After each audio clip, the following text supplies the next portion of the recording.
engage in constructive and meaningful negotiations. Benelux countries call on this Council to take tangible steps towards a full, unconditional and immediate ceasefire, so these incidents cannot repeat themselves. We will continue our active contribution to all efforts, bringing a comprehensive, just and lasting peace closer. I thank you.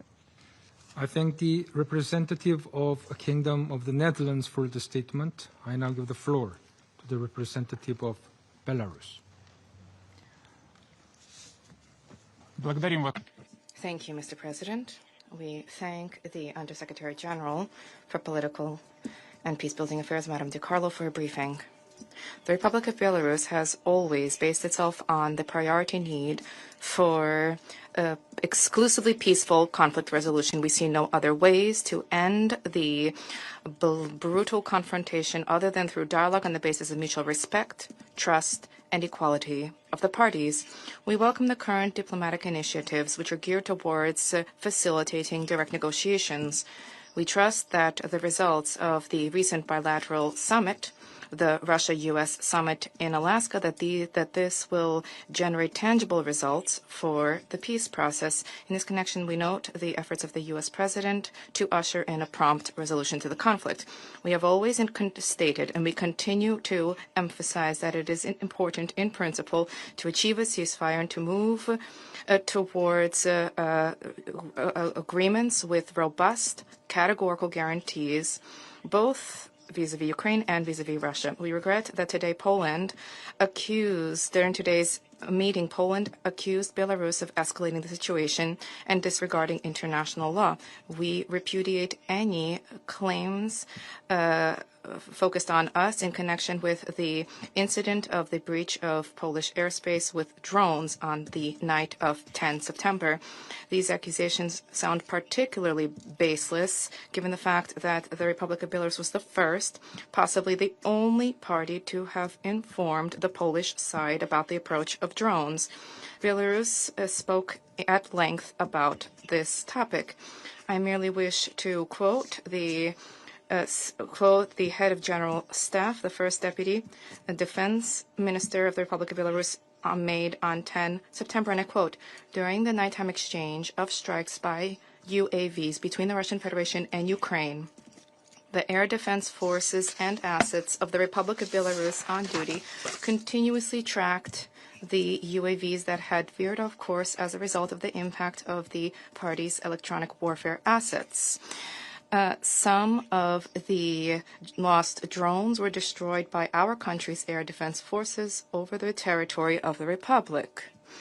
According to existing channels of engagement, during the period from 23 o'clock on 9 September to 4 o'clock on 10 September, our air defense forces and assets exchange information on the air and radio location situation with the Polish and Lithuanian air defense forces and assets. Thereby, we informed them of the approach of unknown drones approaching the territory of their country. This allowed the Polish side to respond promptly to the drones by scrambling their forces on duty." End of quote.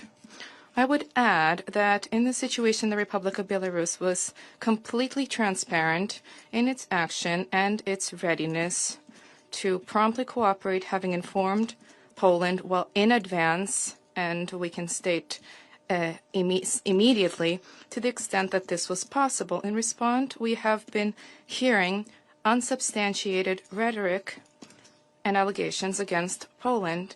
And we would note, incidentally, that Polish military services were more accurate and correct in their statements. According to the head of the Chief of Staff of the Polish Army, General Wisław Kukul, and I quote, the Belarusians warned us that the drones were approaching our side, end of quote. Based on the statements of Polish military personnel, such cooperation was surprising to them, but it was accepted and embraced.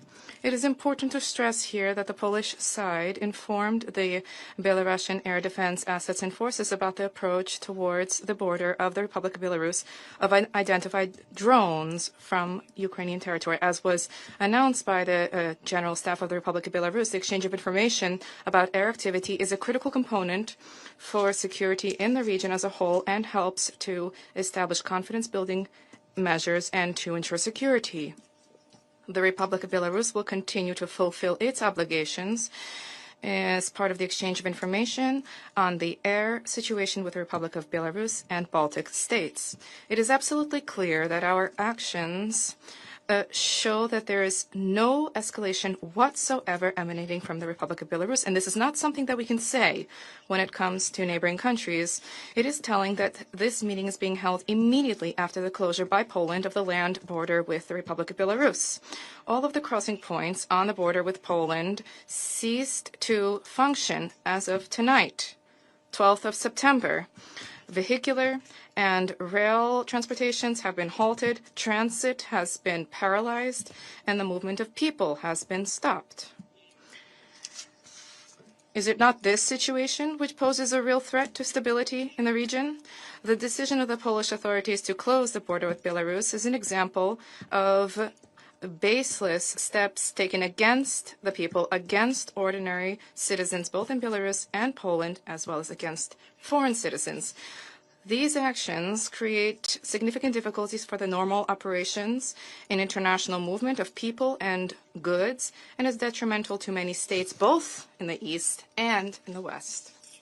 This represents a blatant abuse of their geographical location, the privatization of the borders of the EU, EA-EU, the West, and the East.